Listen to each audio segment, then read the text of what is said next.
আসসালামু আলাইকুম দর্শক। শনিবার চালু হচ্ছে না মেট্রো রেল। আমরা শুনেছি স্বপ্নের মেট্রো রেল। বাংলাদেশে যখন মেট্রো রেল চালু হয় তখন কোটি মানুষ এই রাজধানীর কোটি মানুষ স্বপ্ন দেখেছে। আমরা মেট্রো রেলে চলবো।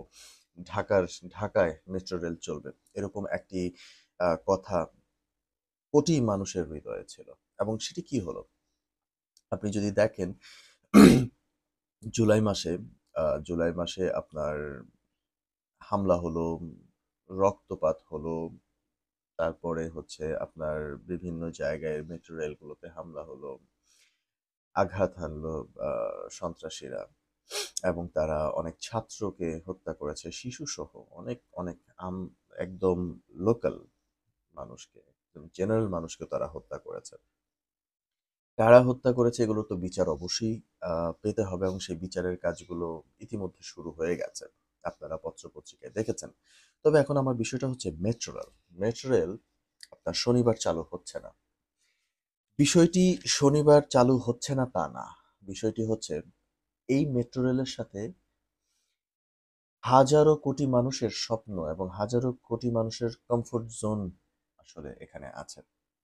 এবং আমি আশা করছি মেট্রো রেল খুব দ্রুত চালু হয়ে যাবে। তবে আমার একটি বিষয় হচ্ছে আমি আরো একটি সংবাদ যেটি দেখলাম আমি সেটা আপনাদের পড়ে শোনাচ্ছি।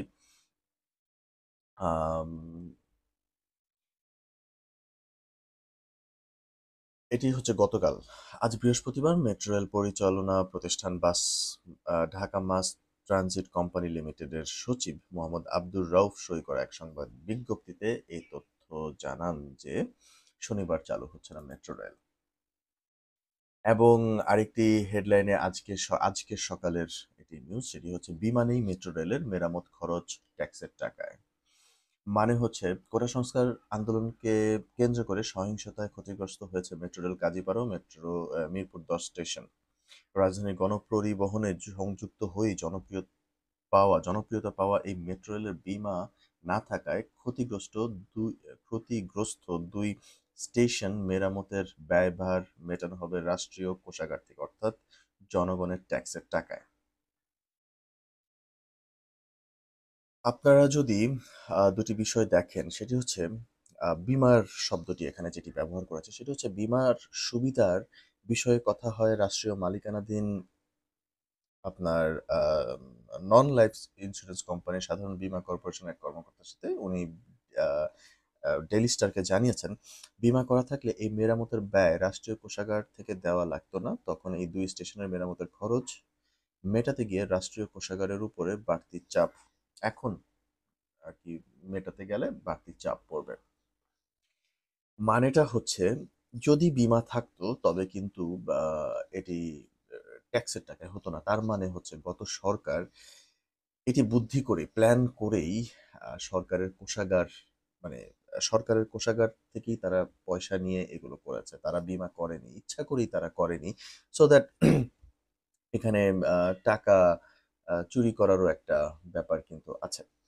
অতএব সবকিছু মিলে এই বীমাটা থাকলে আমাদের জনগণের ট্যাক্সের উপরে কিন্তু এটি পড়তো না। মানে আমাদের ঘাড়ে কিন্তু এটি পড়তো না। এটি ইন্স্যুরেন্স কোম্পানির উপরে গিয়ে পড়তো। তো এখন যে বিষয়টা দাঁড়ায় সেটা হচ্ছে আপনাদের একটা কথা অবশ্যই মনে আছে।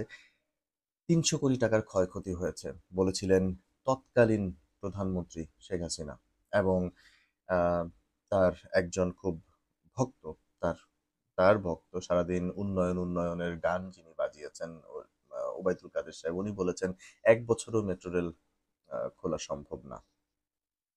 তো এখন যে বিষয়টা দাঁড়িয়েছে, আমি যেটা দেখতে পাচ্ছি এখানে মেট্রো রেলের মেরামতের খরচ ৫০ কোটি টাকাও না। ৫০ কোটি টাকার মানে কিছু মানে এর বেশি আর কি হবে না মানে মেরামতের খরচ। এটি বলছেন খুদ ডিএমটিসিএল এর কর্মকর্তারা। ৫০ কোটি টাকাও না।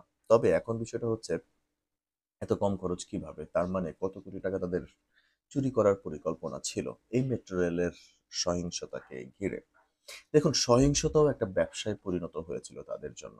অতএব এখন যদি আমি বলি জনগণের সার্ভিস যত দ্রুত মানে খুলে দেওয়া যায় তত দ্রুতই জনগণের জন্য মঙ্গল এবং যত দ্রুত প্রত্যেকটি আম প্রাঙ্গণ মানে সরকারি, বেসরকারি প্রত্যেকটি জায়গা, প্রত্যেকটি প্রতিষ্ঠান যত দ্রুত খুলে দেওয়া যায়, সরকারি, বেসরকারি প্রতিষ্ঠান, আমার কাছে মনে হয় যে দেশের জন্য এটি খুবই ভালো হবে। এবং মেট্রো রেল যদি রাষ্ট্রের মানে ট্যাক্সের টাকায়ও যদি করতে হয়, আমার কাছে মনে হয় যে ৫০ কোটি টাকা জনগণ এত বছর এত টাকা আম লুটিয়ে এসছে এই সরকারের পেছনে, এত ট্যাক্স দিয়েছে, এত অন্যায় অবিচার সইতে পেরেছে। তো আমার মনে হয় যে ৫০ কোটি টাকা এই জনগণ ভরতেই পারবে।